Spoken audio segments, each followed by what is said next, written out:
สบายดีอีกคือหนึ่งเสาร์ตอนนี้ทีมงานในซิวเฮาก็นั่งมาหมดกี่คนซื้อเปลี่ยนซื้อลำหน่อยกาเกียม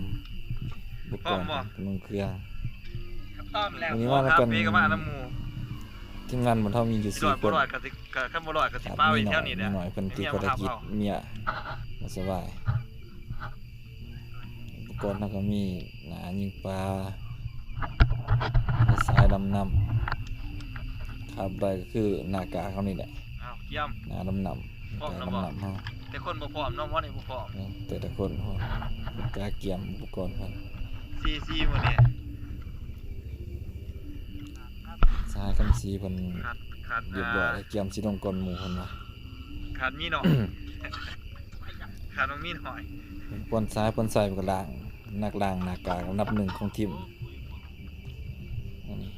ก่อนเขามีหนายิงปลาบุตรเขามีครบเลือกเอาตามสบายมักอุ่นได้แบบใดหน้าสั่นหน้าหยาทำสิเลือกคนว่าเลือกได้ตามสบายที่เกินเสียเป็นเสียลำหน่อย